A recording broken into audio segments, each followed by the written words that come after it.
Olá, olá, 18 de junho de 2020, confira as principais notícias desta quinta-feira. Maranhão tem quase 40 mil pessoas curadas, mas coronavírus continua alto no interior do estado. São Luís tem a quarta menor taxa de contágio pela Covid, mas especialistas alertam sobre a manutenção de algumas medidas. SESI realiza Arraial Volante para marcar o período junino e programação marca hoje o dia do tambor de crioula. Veja também uma análise dos impactos da pandemia na economia local. E suspeito de matar publicitário diz que carro foi clonado, mas polícia nega. Fique ligado na TV Difusora e tenha um bom dia, Maranhão.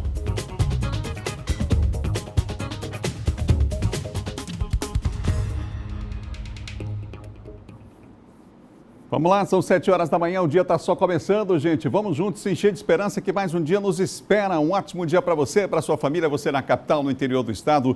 Vamos juntos, vida que segue, que bom saber que você está com a gente aí em todo o estado acompanhando o Bom Dia Maranhão. Até às 8 horas da manhã, muita informação para você aqui quando chega o primeiro impacto, tá bom? Muita informação para você o tempo inteiro aqui, informação não para na TV Difusora com o nosso Bom Dia. Obrigado a você mais uma vez pelo carinho da audiência, os amigos em Imperatriz, Caxias, Codó, Sailândia, os amigos em Balsas, um ótimo dia, os amigos aí em Tuntum, os amigos em Nova York, rapaz, acompanhando a nossa programação também, muita gente também acompanhando pelas nossas plataformas digitais, Facebook, Instagram, estamos lá ao vivo, compartilhe com os amigos também, tá bom? O nosso Bom Dia Maranhão e a gente só agradece.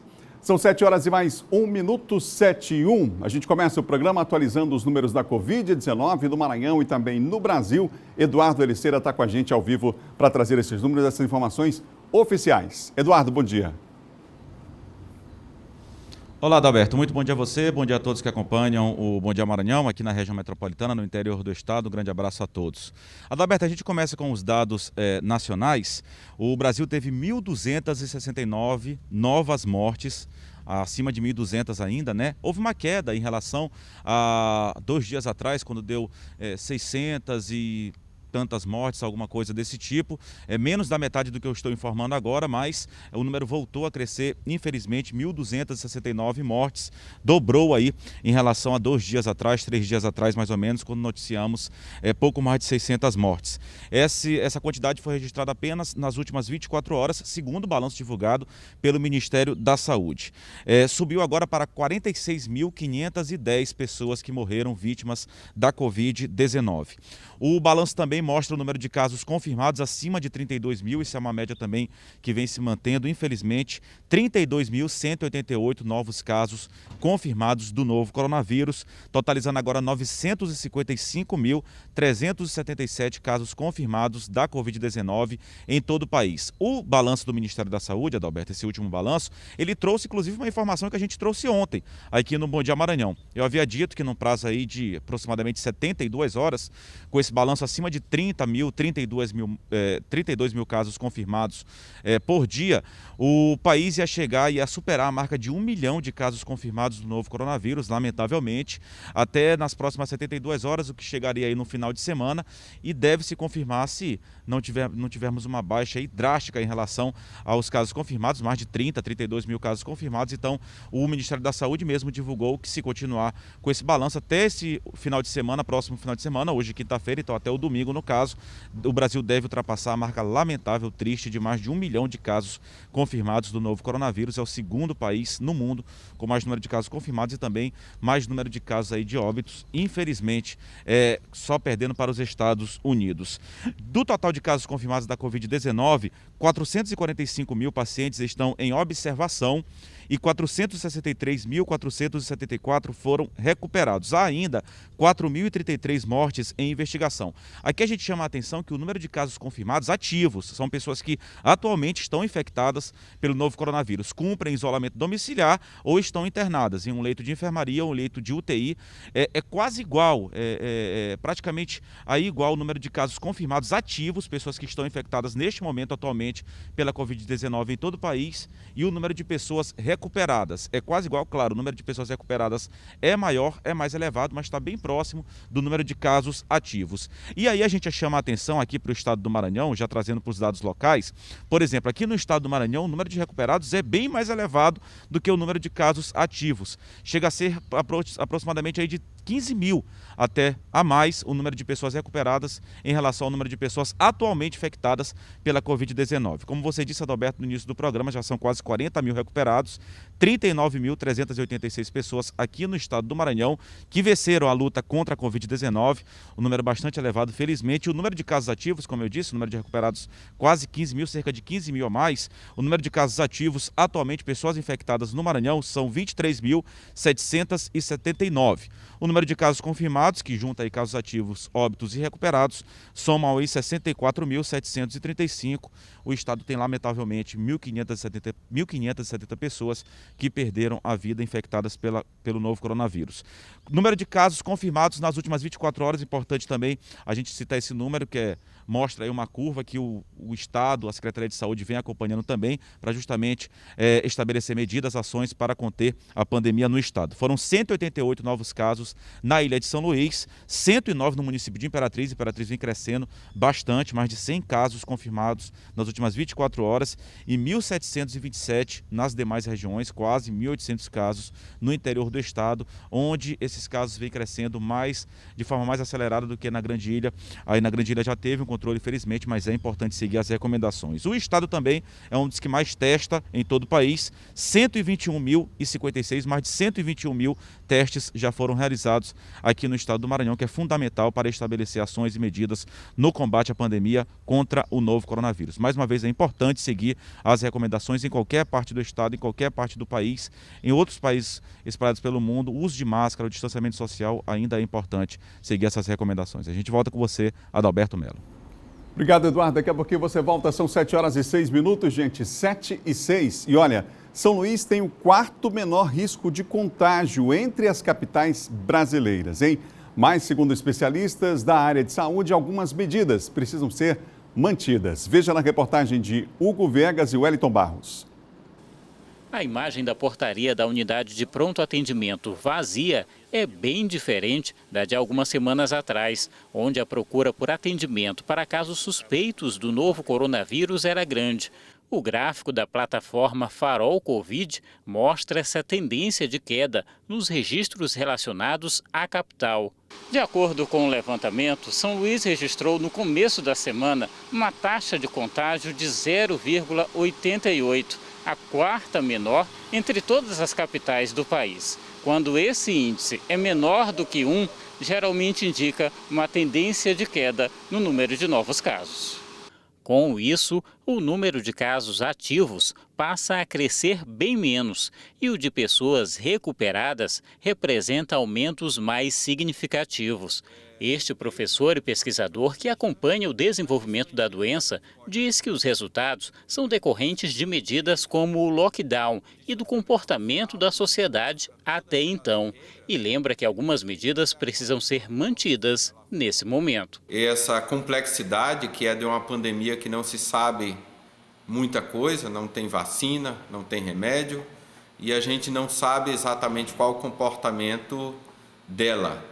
Mas nós sabemos que a curva está descendente, né? Ela está assintoticamente descendente. Os números de São Luís, da ilha de São Luís, nos deixa ultimamente otimista, mas isso não implica que a gente pode afrouxar. O mesmo mapeamento classifica a situação da capital como melhorando e a capacidade hospitalar como boa.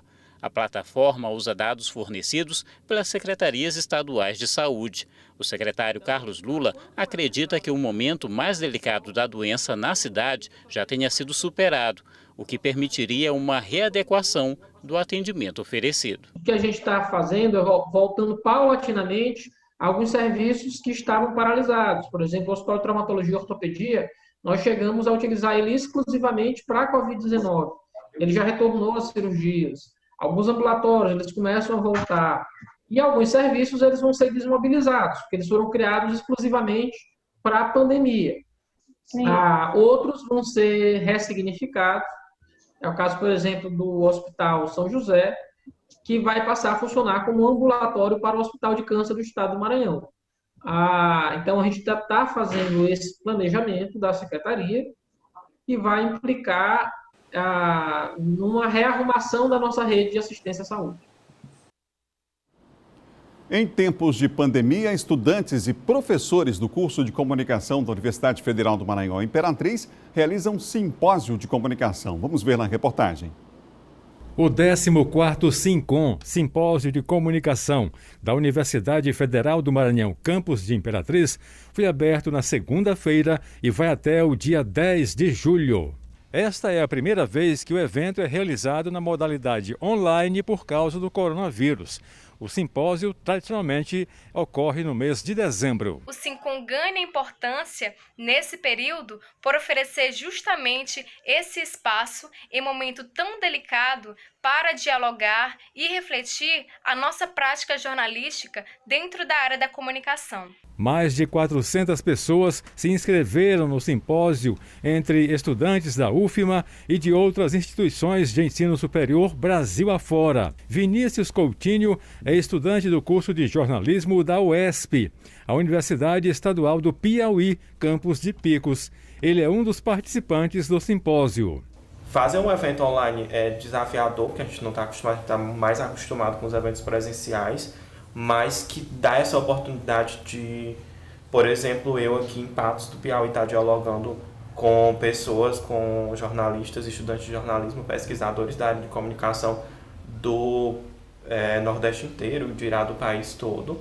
Durante o simpósio ocorrem cerca de 30 atividades, entre minicursos, oficinas, mesas redondas e palestras. E nós da comissão, a gente avalia que o evento, ele já começou com tudo e me parece que teve aí um bom interesse, das pessoas, dos alunos em procurá-lo, porque tivemos aí um bom retorno, Então, já temos mais de 500 visualizações no vídeo de abertura e temos uma parte da programação que é aberta ao público. E a programação completa e o link, para essa página do YouTube, vocês conseguem acessar no www.sincom.ufma.br.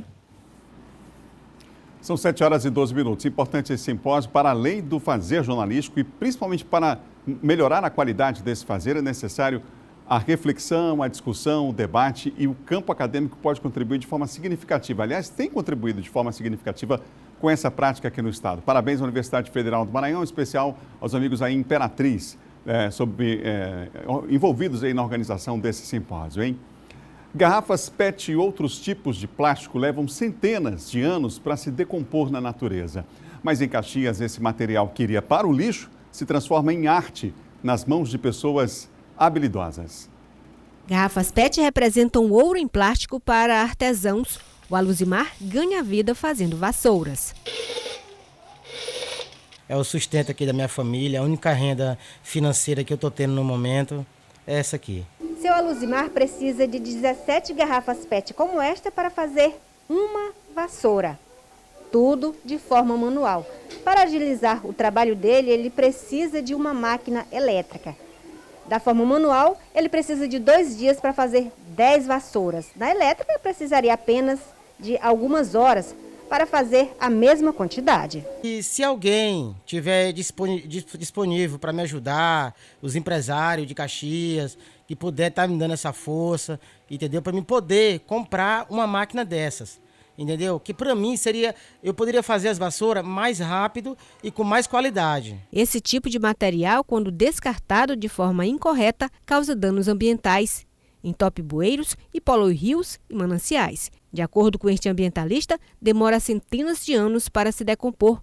Por isso, precisa ser descartado de forma correta ou reutilizado. As garrafas PET, os plásticos em geral, quando descartados de maneira inadequada e incorreta no meio ambiente e na natureza, levam centenas de anos para se decompor e causam graves problemas ambientais.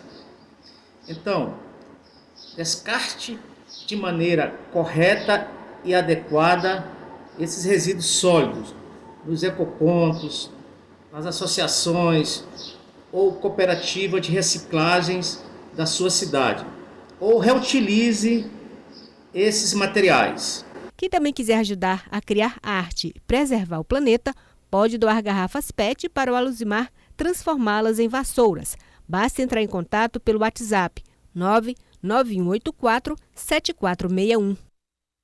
Aqui em São Luís há um trabalho também interessante com garrafas PET, o aproveitamento, um projeto extremamente ambientalmente equilibrado, aí justo inclusive, tem um ponto social extremamente importante também nesse trabalho. Aqui em São Luís, o Lar de José, no bairro do Anil, realiza também esse trabalho lá com o aproveitamento de garrafas PET que se transformam em vassouras, que são vendidas e a renda é utilizada na própria instituição.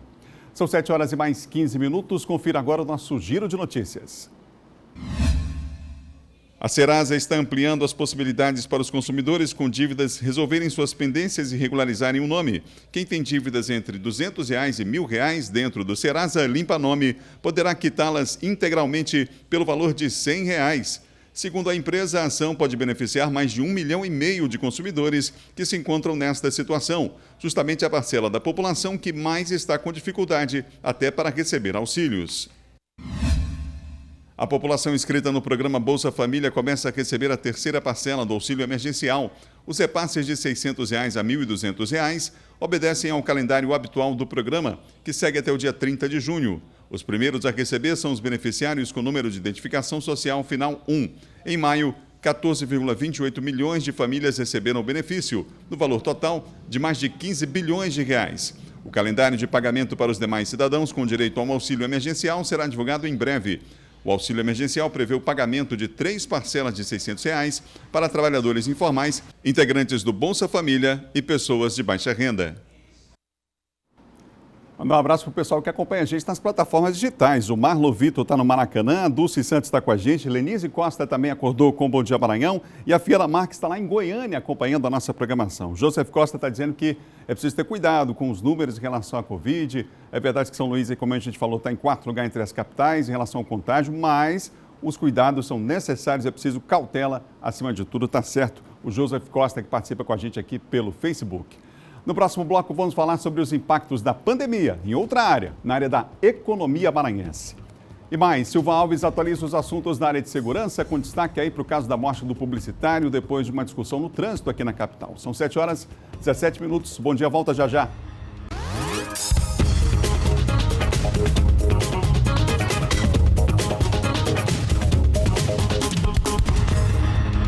De volta, Bom Dia Maranhão, aqui pela TV Difusora. Gente, nessa quinta-feira, são 7 horas e 20 minutos, não perca a hora, 7h20. Um abraço pessoal que está saindo de casa para o trabalho, muita gente tem várias atividades já voltando essa semana. Um abraço você que acompanha a gente. Exatamente por conta dessa volta das atividades, o trânsito está mais complicado na capital, não está não? Vem comigo para a gente ver imagens ao vivo da central da Secretaria Municipal de Trânsito e Transporte. A gente começa pela Avenida Carlos Cunha, aqui pertinho da gente. Pista da direita é a pista que segue no sentido centro, sentido contrário está mais tranquilo, mas sem nenhum registro de acidente por enquanto. Nossa produção informa aqui, não há registro de acidente nesse ponto, nem lentidão também no trânsito nesse instante, hein? Aí é próximo à Casa da Mulher Brasileira, hein, gente? Vamos para o próximo ponto? Vamos para a área Itaquibacanga, Avenida dos Portugueses, aí está um braço da BR-135, Avenida dos Portugueses, movimento tranquilo também. Geralmente, nesse momento, no centro, aqui do Bacanga para o centro, o movimento é maior, mas você vê nas imagens aí, não há registro também de acidentes nesse ponto. Imagem em tempo real para você só aqui no Bom Dia Maranhão, hein? Vamos agora para o outro ponto da cidade, aí o trânsito já está um pouco parado por conta do semáforo. Você vê que abriu, ó, aí é próximo ao antigo Roque Santeiro, estamos na Avenida Jerônimo de Albuquerque, aí próximo ao bairro do Bequimão nesse instante. Um volume grande aí de veículos nos dois sentidos agora. Pista da direita segue no sentido Angelim, Coab, pista da esquerda, o pessoal que vem para o centro, Coama, enfim. Mas sem registro também de acidente nesse instante, nesse ponto. Informação, prestação de serviço para você que está saindo de casa agora. Ao vivo, em tempo real, só aqui no Bom Dia, Guajajaras. Olha só como é que está o trânsito na Avenida Guajajaras. Praticamente normal, né? Aquele trânsito que a gente costuma mostrar aqui no Bom Dia em tempo real para você. Volume grande de veículos aí.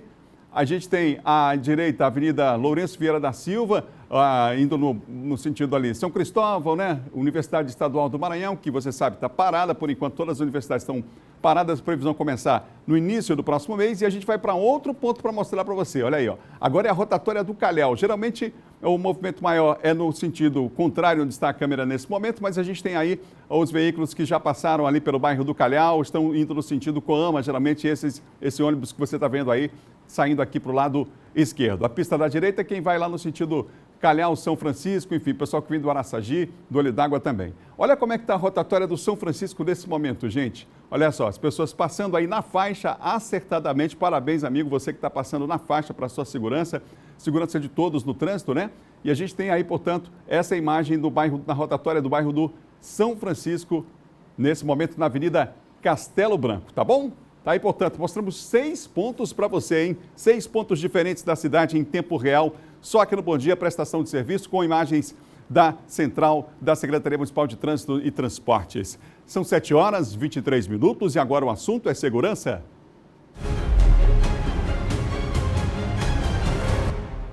O Silvan está comigo aqui para falar sobre segurança. Silvan, bom dia para você. Bom dia, Adalberto, bom dia a todos. Silvan, aquele caso do publicitário que foi assassinado numa discussão de trânsito, a família agora alega a inocência aí do Ayrton, né? E também há um álibi ali, há uma alegação de que a placa do carro teria sido clonada. A polícia nega essa versão? A família, inclusive, os familiares estão organizando para um protesto daqui a pouco, né, pela inocência do Ayrton, né, dizendo que ele é inocente. Então eles vão fazer um protesto em função da prisão dele ter sido decretada aí pela Justiça. Os advogados dele entraram ontem com um pedido, né, de relaxamento de prisão, incluindo essas imagens aí, que são as imagens de que eles alegam que no momento em que o Diogo era assassinado na Lagoa da Jansen, o Ayrton estava com o carro aí nesse posto de combustível aqui na Avenida Venceslau Braz, que fica aqui nas proximidades aqui da Cambó. Então, que seria impossível ele estar lá na cena do crime onde o Diogo foi assassinado. Essas imagens vão ser analisadas pela Justiça. É claro que essas imagens foram encaminhadas também para a Superintendência de Homicídios e Proteção à Pessoa, que é a superintendência que está responsável pela investigação e de onde os delegados solicitaram a decretação da prisão do Ayrton, e os delegados contestam essa versão aí, de que o carro teria sido clonado. O que a defesa alega é que há um outro carro com essas mesmas características, a mesma placa, e que foi utilizado lá no assassinato do publicitário. Os delegados discordam, já mapearam a situação desse veículo junto à SMTT, também junto ao Detran. O que os delegados argumentam é de que um carro, naturalmente um carro clonado, ele tem uma série de infrações, porque o motorista não se preocupa em praticar infrações no trânsito. Então, não há nenhum registro de infração desse veículo aí. Também se respaldam nos depoimentos testemunhais, nas provas testemunhais, né, lá do local do crime, para que eles sustentem a acusação contra o Ayrton. Há um outro detalhe que a perícia deve se posicionar dentro das próximas horas. Os peritos estiveram novamente verificando esse carro aí que está apreendido, o Argo, e o que os peritos devem responder dentro das próximas horas é se há indícios, vestígios de pólvora dentro do carro, dentro do veículo. Isso significa dizer que alguém utilizou uma arma de fogo ou atirou de dentro desse veículo aí, como a polícia quer provar. Agora é uma questão técnica, né? Sim, para se provar em relação a isso. Técnico, jurídico, né? E a gente abre o espaço aqui, claro, para o contraditório. A família também, lógico, alega aí a inocência. Há também amigos, né, que estão fazendo esse protesto de hoje. Ele é ligado a uma paróquia aqui da cidade também. Os amigos alegam, Adalberto, por exemplo, de que há uma diferença nesse carro aí para o carro que foi usado no crime. Que o carro de lá, ele tem fumê nas laterais e não tem quer dizer, tem o para-brisa, tem um limpador de para-brisa na parte traseira, o que não a teria no carro do Ayrton. Por isso é que a gente o tempo inteiro tem tratado o caso como um suspeito. Ele é um suspeito do que aconteceu, mas ainda não, a justiça é que vai julgar e depois as provas técnicas que vão tratar de respaldar aí os laudos, enfim, o inquérito que vai ser enviado e encaminhado depois à justiça, né, Silvana? O inquérito, na verdade, já está na justiça, né? Que com o pedido da prisão em flagrante, já foi encaminhado para a justiça, o juiz concedeu, respaldado nisso, que a polícia enviou no primeiro momento ali na formatação do flagrante, agora que poderão haver mudanças aí a partir do momento da sustentação desses laudos técnicos, da versão apresentada pela defesa e também nas acusações que estão sendo feitas aí pela polícia. Silvana, lá no bairro do Quatraque, as câmeras de segurança mostraram um homem furtando uma televisão. Como é que foi isso, Silvana? os moradores lá daquela região lá do Quatraque 1, eles estão denunciando aí que esse indivíduo, ele aproveita, durante o dia, né, que ele aproveita que as pessoas estão para o trabalho, geralmente as casas ficam só, ou se tem alguém na casa fica dormindo, ele está entrando na casa. Primeira estratégia dele, ele bate na porta da frente para ver se alguém responde e tal, para ver se a casa está ocupada. Ninguém respondeu, ele vai pelo portão da garagem, ele tem um mecanismo que ele desencaixa o portão dos trilhos e ele entra com facilidade nas residências. Já há outros casos onde ele apareceu. Esse caso aí especificamente é lá da Rua S, que fica no Quatraque 1, de onde ele levou esse aparelho de televisão aí. Mas já há outros casos aí de moradores, por exemplo, tem um outro caso lá, onde ele entrou numa casa onde havia uma criança dormindo e uma senhora, a mãe da criança, ele entrou lá, levou inclusive um aparelho de telefone celular e levou outros objetos. Além da televisão, ele está levando 2 sacolas, uma mochila e mais uma sacola, que ele também encheu de objetos lá nessa casa aí. Essas imagens foram disponibilizadas pelos moradores e pela polícia com o objetivo de tentar localizar esse indivíduo aí que age em plena luz do dia, né? Naquela região ali do Quatraque. Gosta de uma televisão, uma né? televisão. Podia comprar uma, né? Pode dividir. Hoje em dia está fácil, né? Comprar. Pois é, exatamente. Tem facilidade para comprar, né? Verdade. Obrigado, Silvan. Ok, Adalberto. Bom dia a você, bom dia a todos. Televisão para assistir o Bandeira 2, cedinho, 6 da manhã, gente, aqui na TV Difusora. Mas vá a uma loja e compre, pelo amor de Deus. Compre a televisão, pague parceladamente, enfim. São 7 horas e mais 28 minutos, 7h28. E agora nós vamos falar de economia aqui no Bom Dia.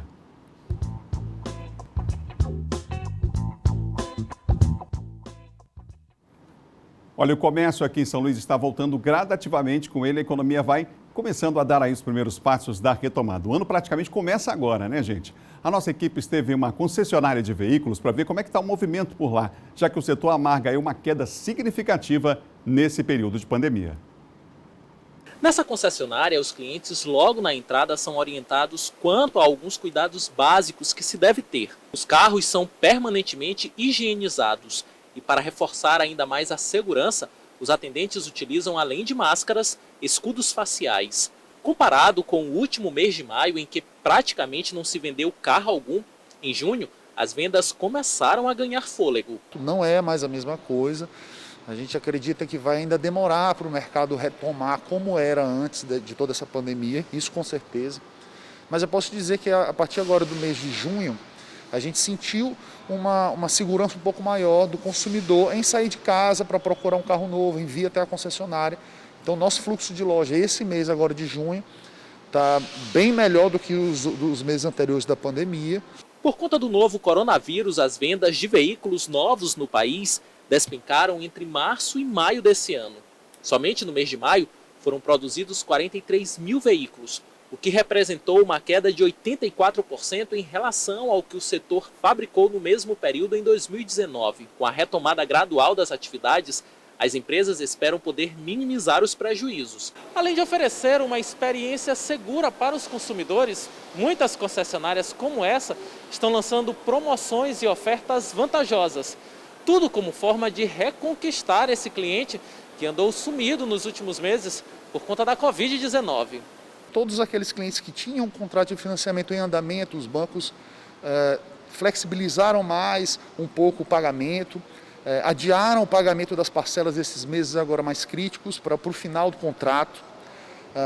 Muitos bancos também propuseram renegociações de dívidas com descontos muito mais atrativos, né? E a gente tem sentido agora uma abertura um pouco maior de crédito também por parte dos bancos.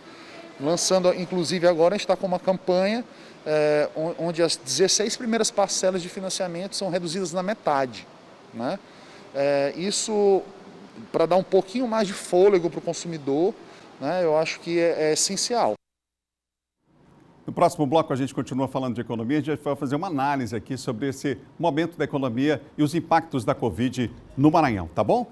Além disso, no próximo bloco, um projeto leva um arraial itinerante a condomínio nesse período de pandemia, hein, gente? E John Coutrin vem aí com um quadro de política destacando o Senado que pode votar adiamento das eleições de outubro para novembro. São 7 horas e 31 minutos, só um instante, a gente volta já.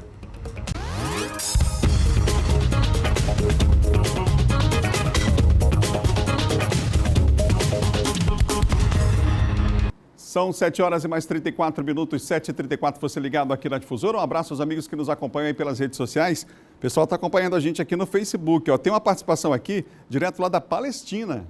O Mohamed Abdel Khalifa está mandando aqui uma mensagem dizendo que está acompanhando o Bom Dia pela internet lá na Palestina. O Márcio Antônio está com a gente, morou em São Luís, está no Rio de Janeiro acompanhando. A Lúcia Lulu, Valdir Araújo está em São Paulo acompanhando a nossa programação. E o Davidson Wallace está em Parauapebas, no estado do Pará também, acompanhando a programação aqui pelas nossas redes sociais, tá bom? Acompanhe e compartilhe com os amigos o nosso Bom Dia, logo cedinho, aqui na TV Difusora, tá certo? Olha a hora, são 7 horas, não perca a hora, hein? 7 horas e mais 35 minutos, 7h35. Mesmo com as festividades juninas suspensas, a procura pelos artigos de São João tem aumentado aqui na capital. Mesmo em casa, dá para perceber que muita gente pretende aproveitar essa época do ano em clima junino. Música temática e um corredor inteiro com artigos para decoração com o tema desta época do ano. As festas juninas. Girassóis, folhagem, chapéus, bandeirinhas, tudo que é muito típico preparado num cenário que dá até vontade de estar numa festa de São João. Tanto que muita gente veio comprar exatamente para fazer a sua em casa. Estamos fazendo uma festa junina particular, né? Já que não tem a festa junina aberta, a gente vai estar fazendo, né, a nossa festinha fechada. E que saudade a gente tá do São João, não é mesmo? Inclusive, essa decoração também tem sido a mais escolhida para aquela galerinha que ainda nem sabe direito o que é essa festa tão tradicional, mas faz aniversário durante o São João. Está na época, então a gente, como é da zona rural lá do Maracanã, aí tá sentindo falta do nosso boi, né? Então a gente vai fazer nosso arraialzinho particular. Comemoração do meu bebê e escolhi esse tema para entrar na onda assim, já que a gente não vai brincar assim fora, brincar dentro de casa, né? Tudo isso aqui já é um convite a entrar na tradição, mas as vendas, claro, estão bem abaixo dos registros do ano passado. Por conta da pandemia, a loja até manteve a decoração e montou kits estratégicos para aquelas pessoas que estão fazendo suas festas. Afinal, levar o São João para dentro de casa pode ajudar a passar por um momento tão difícil. Temos as festas, né, que são tradicional acontecendo este ano, então houve uma pequena redução no movimento. Tem os clientes que querem fazer em casa mesmo, é tão apaixonado pelo São João que fazem as suas festas particulares, sem muita aglomeração de pessoas, mas com família, então vem procurar os artigos de decoração. Agora a gente fala de política com a participação de John Coutrin.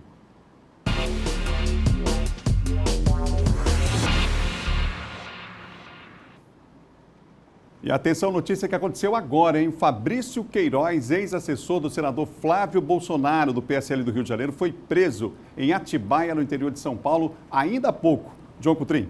Isso, ele estava lá, Adalberto, bom dia a todos, né? Bom dia a você. Ele estava num sítio de um advogado do próprio Flávio Bolsonaro, né? Isso indica o seguinte, que o próprio Fabrício já sabia que ia ser preso. Essa prisão não é da Polícia Federal, não é do Ministério Público do Rio de Janeiro, que pediu à Justiça, Adalberto, para que fosse feita essa prisão, no âmbito da investigação das rachadinhas, né?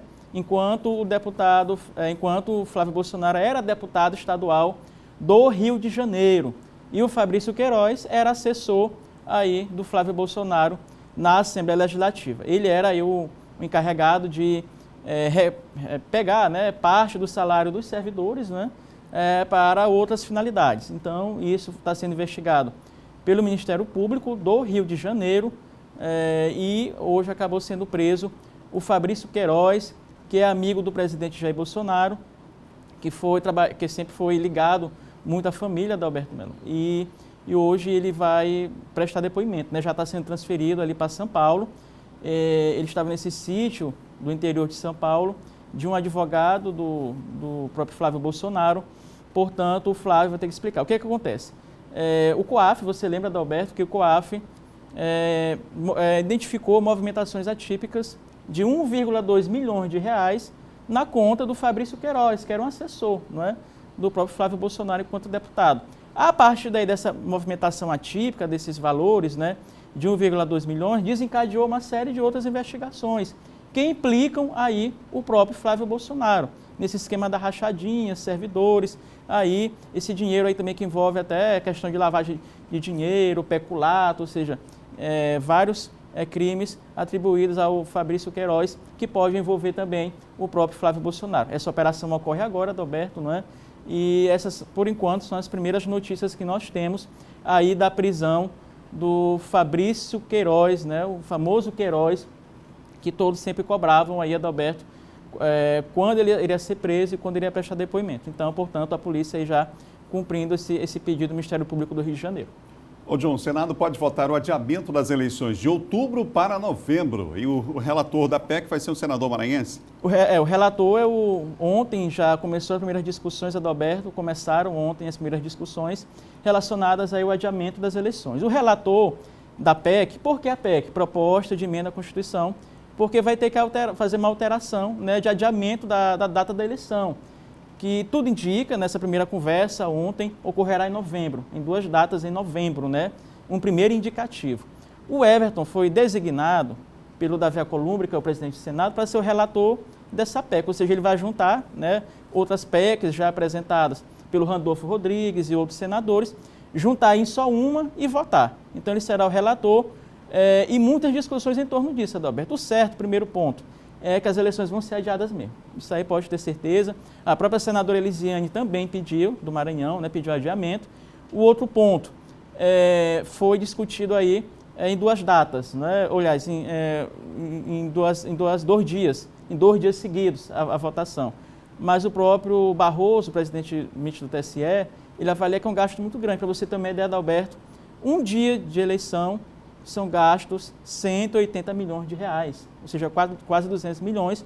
Você faz em 2 dias seguidos aí, né, para votar o primeiro turno, que eu estou referindo, você gastaria 400 milhões de reais. Então, é uma discussão também que parte de outro ponto, que é o seguinte, né, os candidatos com mais de 60 anos, como é que isso seria debatido, Adalberto? Como é que isso ficaria? Então, é uma discussão que vai ser levada aí para o Congresso, o senador o Everton como relator, e isso vai até segunda-feira. Até segunda-feira, o próprio Everton deve aí apresentar o relatório, né, para ser votada essa PEC. Então, há toda essa discussão, mas o certo é praticamente certo o adiamento, Adalberto. Ô John, o Supremo Tribunal Federal formou maioria aí pela legalidade daquele inquérito sobre a fake news, né? Exato. O STF entendeu, os ministros já entenderam que esse pedido da rede, né, que alegava que seria inconstitucional, mas os próprios ministros abordaram isso ontem, dizendo que é constitucional sim, né, ainda mais quando ameaça o próprio STF. Né? Tem essa possibilidade, quando ameaça o próprio STF, essa possibilidade de abertura. O que eles alegavam é que era inconstitucional, porque não foi um pedido do Ministério Público, nem não houve investigação aí, da polícia, mas foi de ofício. Mas ontem eles elencaram tudo isso e esse inquérito vai prosseguir, Adalberto, né? Inclusive implicando o próprio ministro da Educação, né, que vai cair do cargo. Provavelmente hoje o Abraham deve deixar o cargo de ministro da Educação, Adalberto, e já tem até um nome cotado ali, que é da ala olavista, né, ala ideológica. Ele deve assumir esse cargo ainda hoje, amanhã, já é em tom de despedida, de limpar as gavetas, o Ministério da Educação, ele que está envolvido aí nessa questão desse inquérito da fake news, de ameaça aos integrantes da corte, já que ele chamou eles de vagabundos. Para encerrar, tem uma informação, uma notinha curta aí, de um alerta de um vereador para um deputado estadual. Qual é o alerta? Ontem te mostrou aqui, Adalberto, o vídeo do senador Everton, né, falando sobre essa questão da proibição, né, dos cortes ao final de semana e feriados, corte de água, luz, né, serviços públicos. E o deputado Duarte divulgou nas redes sociais um vídeo, né, comentando, falando, né, que era importante essa aprovação. Só que aí surgiu algumas dúvidas, né, algumas pessoas criticaram o deputado Duarte Júnior, porque deu a entender que ele foi o autor do projeto, né, que na verdade não foi. É claro que ele lutou por isso na Assembleia Legislativa, mas o próprio Raimundo Penha, que é o presidente do PDT, né, aqui, vereador de São Luís, ele fez uma cobrança, né, de o seguinte, que o Duarte, quando fosse divulgar a aprovação da lei, dissesse que a autoria é do senador Everton, que é de abrangência nacional, né, que é uma lei nacional, ou seja, que não desse a entender que foi o próprio Duarte que propôs a lei e foi aprovada. Então, o Raimundo Penha fez essa cobrança, disse que o deputado Duarte omitiu essa informação, né, e que também lembrou que quem primeiro propôs aqui na Assembleia foi o deputado César Pires, né, essa questão da taxa, aí proibindo a taxa, o corte aos finais de semana e feriados. Isso depois passou para o Congresso, outros deputados pediram, e o senador Everton apresentou porque era o âmbito correto, né? Era a questão federal, de união, tratar dessa questão de cortes, e o vereador Raimundo Penha lembrou bem isso no Twitter, que ele divulgou ontem à noite, só para deixar as coisas bem claras, né, Adalberto, de quem realmente foi o autor, né, da proposta lá no Senado, que foi o senador Everton, e foi aprovada pelo presidente Jair Bolsonaro, e já está em vigor essa lei. Obrigado, John. Até amanhã. John Coutrinho, nosso colunista de política aqui do Bom Dia, e a pergunta que eu faço para você agora nessa quinta-feira é: será que vai chover? Vamos para a previsão do tempo? São Luís com céu parcialmente nublado, com possibilidade de chuva, sim, mas uma chuva isolada. Em São Luís, mínima de 23, a máxima de 30 graus. Na segunda maior cidade do estado, Imperatriz, céu parcialmente nublado, baixa probabilidade de chuva. Mínima de 21, a máxima chega a 34 graus. Lá em Caxias, a gente tem hoje céu parcialmente nublado, possibilidade de chuva, mas uma chuva leve por lá. Mínima de 22, máxima de 32 graus. Mais 3 cidades do nosso mapa, parceria com o LabMet, Laboratório de Meteorologia da Universidade Estadual do Maranhão. Bacabal, Itapecuru, Mirim e Balsas. Em Bacabal, céu parcialmente nublado, possibilidade de chuva leve. Mínima de 22, máxima de 33 graus. Em Itapecuru, Mirim, hoje, céu parcialmente nublado, com possibilidade de chuva leve, mínima de 21, máxima de 31 graus. Em Balsas, na região sul, céu parcialmente nublado, baixa probabilidade de chuva, 20 é a mínima, 32 é a máxima. São 7 horas e 46 minutos. Olha, você sabia que hoje é o Dia Nacional do Tambor de Crioula, essa expressão cultural reconhecida desde 2007 como Patrimônio Cultural Imaterial do Brasil? Essa belezura toda? Pois é, hoje tem programação, mesmo com pandemia, vai ser à distância. Eduardo Alessandra tem os detalhes. Eduardo? Pois é, Adalberto, a gente traz os detalhes aqui ao vivo e a programação que vai acontecer ao vivo, a cultura também se organizando aí, se readequando por conta da pandemia provocada pelo novo coronavírus. A gente está aqui no Centro Histórico de São Luís, essa bela paisagem, esse belo cartão postal da cidade, bem em frente aqui à Casa do Tambor de Crioula, aqui provavelmente onde aconteceria a festa se fosse presencialmente, a Casa do Tambor de Crioula, que é um espaço cultural destinado a exposições, apresentações, vivências e de atividades de ensino e formação, oficinas de saberes tradicionais, ritmo, dança, confecção de indumentários de tambores, artesanato e outras formas de produção material e imaterial. Registros históricos apontam que o tambor de crioula surgiu ainda no começo do século XIX. A gente acompanha aí essa rica manifestação artística cultural aqui do estado do Maranhão. Como você disse, Adalberto, a lei do dia 12 de janeiro de 2016 estabeleceu a data como do dia 18 de junho, portanto hoje, como o Dia do Tambor de Crioula. Em 2007, o tambor de crioula ganhou o título de Patrimônio Cultural Imaterial Brasileiro. Hoje a programação, como você disse, muito bem, Adalberto, por conta da pandemia, vai ser uma programação toda feita aí pela internet, utilizando aí as redes sociais, as novas tecnologias, para que essa data seja lembrada também merecidamente, nosso tambor de crioula. A programação contará com exposições, bate-papos, lives e quiz com prêmios para os internautas. As atrações podem ser conferidas pelo Instagram, @Casa do Tambor _, Casa do Tambor _. Toda a programação vai ser exibida por lá, como eu repassei aqui, uma vasta programação envolvendo o tambor de crioula, que é uma das manifestações culturais, artísticas, típicas aqui, típica do estado do Maranhão, uma manifestação artística cultural nossa, que hoje, claro, não poderia passar em branco, mesmo em meio à pandemia, nesse período de São João, muito importante também, o tambor de crioula que acontece durante todo o ano, mas no São João ele volta bastante forte aí, vem bastante forte, com apresentações aqui no Centro Histórico, por todos os cantos aqui da ilha, de várias partes do estado do Maranhão, e dessa vez vai ser pela internet, mas tenho certeza que as pessoas vão poder acompanhar. A gente acompanha as imagens aí, fica com aquele gostinho de que essa riqueza cultural, ela existe, ela vai ainda sobreviver a todos os tempos, qualquer tipo de situação que venha a acontecer, porque é uma manifestação artística muito importante aqui do nosso estado do Maranhão, que é o tambor de crioula. A gente volta ao estúdio com você, Adalberto Melo. Obrigado, Eduardo, pelas informações. Um dia importante. Parabéns àqueles que fazem a cultura do Maranhão, em especial os amigos aí do tambor de crioula, uma bela manifestação, né?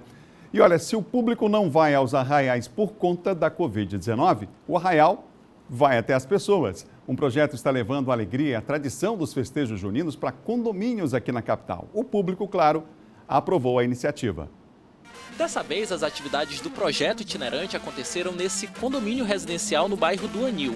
Os moradores puderam dançar e cantar toadas consagradas de uma das brincadeiras mais tradicionais do nosso São João, o Bumba Meu Boi de Axixá.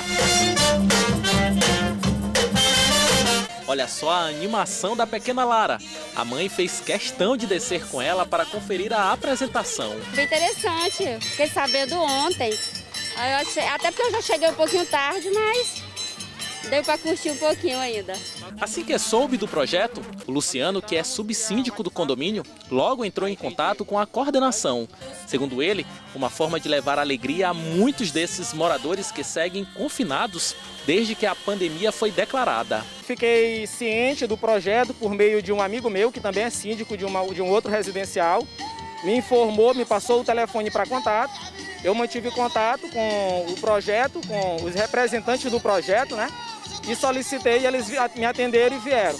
A expectativa da coordenação do projeto Janela Cultural é que as apresentações com foco na temática do São João ocorram em outros 11 condomínios da capital. O projeto continua acontecendo durante toda a semana do mês de junho e a gente tem a previsão de atender até 11 condomínios de São Luís nos próximos dias. A gente está com a agenda bem cheia, né? Assim, tem feito muito sucesso, mas a gente pode sim ainda encaixar, né? Na agenda, a gente pode procurar o SESC Maranhão e a gente pode encaixar.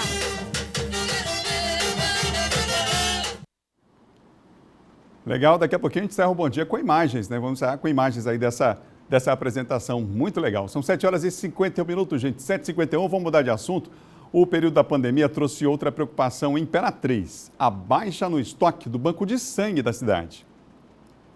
A mudança do Hemomar é logo na entrada. Cadeiras para acomodar os doadores, respeitando o distanciamento social. Em todos os setores, a higienização das salas e equipamentos é constante e os servidores usando os EPIs obrigatórios. Com a pandemia, foi alterada a rotina desses doadores. Pacientes oncológicos estão precisando de doações para tratamentos específicos. Os pacientes oncológicos e hematológicos continuam em tratamento, apesar da pandemia, e constantemente precisam de doação de hemácia, plaquetas, plasma. E com a pandemia, o banco de sangue vem reduzindo, né, o estoque e isso vem prejudicando esses pacientes. Então é importante conscientizar a população que mantenha o hábito da doação de sangue, pois os pacientes continuam precisando. Com a diminuição de doadores de sangue aqui no Hemomar de Imperatriz, as cirurgias de emergências e tratamentos, como as do contra o câncer, continuam acontecendo normalmente e a demanda de transfusões sanguíneas é constante. O Hemomar está vivendo uma queda no número de coleta, chega a mais de 50%. A parte de captação de doador de sangue tem sentido realmente bastante, né, essa queda. Sobretudo no mês passado, onde nós registramos uma queda entre 60% e 70% no número de doadores. Isso tem realmente nos preocupado muito, porque isso acaba por comprometer um estoque de sangue, né, que a gente está tendo dificuldade até para atender as demandas. Além de Imperatriz, o Hemomar atende 21 municípios da região. Ao todo, são 21 municípios, no universo populacional, aproximadamente de 700 mil pessoas que são atendidas por aqui. Então, diversos desses municípios têm agências transfusionais, né, que acorrem à unidade Imperatriz para o seu abastecimento de sangue. Mas não vêm os doadores desses outros municípios na mesma proporção. Então, acaba que o maior universo de doadores que são atendidos por aqui são da cidade de Imperatriz. Neste momento, o Hemomar de Imperatriz está agendando os doadores através do telefone fixo 99 3526 6777 ou pelo WhatsApp 99 99178 2541. Olha, uma fiscalização do Sindicato dos Trabalhadores da Construção Civil de Caxias, Ministério Público do Trabalho e Polícia Federal encontrou várias irregularidades na obra de um shopping popular na cidade de Caxias. Vamos ver. Várias irregularidades foram encontradas no canteiro de obras do shopping popular que está sendo construído no Centro Comercial de Caxias, cidade leste do estado. Obra de iniciativa da Prefeitura por meio da Secretaria de Obras. A formalização das denúncias junto ao Ministério do Trabalho é de autoria do Sindicato dos Trabalhadores da Construção Civil de Caxias. As irregularidades começaram ainda em 2018. As denúncias agora incluem riscos à saúde dos trabalhadores. Porque muitos trabalhadores estão trabalhando lá sem carteira assinada, né? E 3 meses de carteira de salários atrasados. A questão também do recolhimento do FGTS também, que não recolhe. né? Descumprimento de convenção coletiva. Isso já vem perdurando desde 2018. Na tarde desta terça-feira, uma fiscalização que contou com a presença do presidente do sindicato, de auditores fiscais do Ministério do Trabalho e com apoio da Polícia Federal, culminou com a decisão de embargar a obra, ou seja, paralisar os trabalhos. Essa não é a primeira vez que auditores do Ministério do Trabalho fiscalizam o canteiro de obras. Várias denúncias surgiram desde o início da construção, entre elas, atraso no salário dos trabalhadores. Com essa última ação, a obra vai continuar embargada até que a empresa responsável regularize a situação. A construção do shopping já havia sido embargada há 6 meses. Os trabalhos continuaram sem a autorização do Ministério do Trabalho. Iniciada em 2018, a obra, orçada em mais de 7 milhões de reais, está com prazo de conclusão dos trabalhos atrasado. A expectativa era que fosse entregue de janeiro a março deste ano, o que não ocorreu. Olha, a nossa produção em Caxias procurou a prefeitura, que ainda não se pronunciou sobre essa situação que mostramos aí na reportagem, tá certo? Quero lembrar que hoje nós faremos uma entrevista com o professor Felipe de Holanda. A gente vai tentar fazer amanhã, teve um probleminha técnico aqui, para analisar os impactos na área da Covid na área econômica. Inclusive, por falar nisso, o professor Felipe participa daqui a pouco, Felipe de Holanda, com a professora Maria Osanira Silva e Silva, professora Thalita de Souza Nascimento Carvalho e a professora Valéria Ferreira Santos de Almada Lima, de um importante debate. Vai ser pela internet. É uma promoção do Programa de Pós-Graduação em Políticas Públicas da Universidade Federal do Maranhão. O tema é a situação da vulnerabilidade social do Brasil e no Maranhão em meio à pandemia da Covid-19 e medidas de proteção social. Um debate extremamente importante, vai começar às 9h30 da manhã, daqui a pouco pela internet, portanto, com transmissão ao vivo. Eu repito, é mais uma atividade do Programa de Pós-Graduação em Políticas Públicas da Universidade Federal do Maranhão, tá bom? A gente vai tentar amanhã fazer essa entrevista, que hoje não deu, por esse probleminha que a gente teve, mas amanhã eu te convido para estar com a gente mais uma vez aqui no Bom Dia. Hoje é o Dia Nacional do Tambor de Crioula, mais uma vez nosso abraço aos amigos aí que fazem a cultura popular do Maranhão, que acompanham sempre a nossa programação. Tem programação hoje à distância, no Dia Nacional do Tambor de Crioula, tá certo? Quero mandar um alô também aqui para a Lúcia Lulu, para o Davidson Wallace, para Cris Reis. O Josiel Silva está com a gente também pelas redes sociais, pessoal acompanhando no Instagram, no Facebook, a programação aqui do nosso Bom Dia Maranhão. Amanhã cedinho a gente vai estar de volta, lembrando que outras notícias você confere no nosso portal MA10. Vai lá, você acessa também as nossas reportagens através das nossas redes sociais. Você pode assistir novamente, inclusive, o Bom Dia Maranhão lá no YouTube. Para encerrar, tem imagens, gente, do Boi de Axixá. É assim que a gente encerra hoje o nosso Bom Dia, nessa apresentação especial nos condomínios, aí desse projeto muito legal do SESC que leva os arraiais para os condomínios. Tchau, tchau, até amanhã.